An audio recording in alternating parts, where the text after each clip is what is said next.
বিরাশি বছর বয়সেও সুপার অ্যাক্টিভ বলিউডের কিংবদন্তি অভিনেতা অমিতাভ বচ্চন। চলচ্চিত্রের প্রতি তার আগ্রহ নতুন প্রজন্মের অভিনেতাদের জন্য অনুপ্রেরণার বলা চলে। 5 দশকেরও বেশি সময় ধরে একের পর এক সুপারহিট সিনেমা উপহার দিয়েছেন দর্শককে।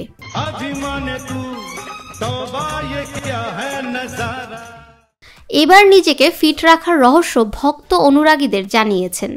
অমিতাভ তার ব্লগে লিখেছেন, কাজই আমার সকল রোগ মুক্তির ঔষধ।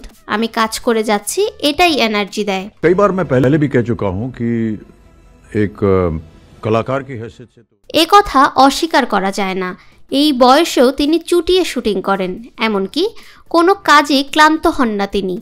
অমিতাভ তার ক্যারিয়ারের 200টিরও বেশি ছবিতে কাজ করেছেন। তার প্রথম ছবি ছিল 7 হিন্দুস্তানি, যেখানে তাকে আনোয়ার আলীর চরিত্রে অভিনয় করতে দেখা গেছে।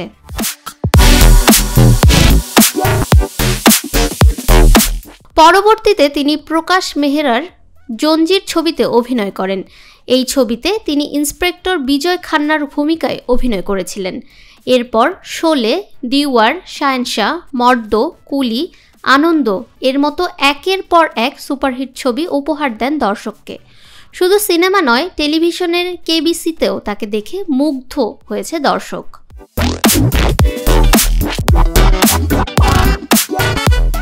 তার জীবনের বহু অজানা তথ্য উঠে এসেছে এই অনুষ্ঠানের মঞ্চে বারবার। দর্শকরাও মুখিয়ে থাকেন প্রতিটি এপিসোডের জন্য, যেখানে অমিতাভের বিষয়ে নানা তথ্য জানার অপেক্ষায় ভক্তরা। অভিনয়ের বাইরেও দেশ বিদেশের সমস্ত খবরে নজর রাখার পাশাপাশি নানা ধরনের বই পড়া ও লেখালেখিও করেন তিনি। ফাহমিদা বিনতে আনোয়ার, নিরপেক্ষ নিউজ ডেস্ক।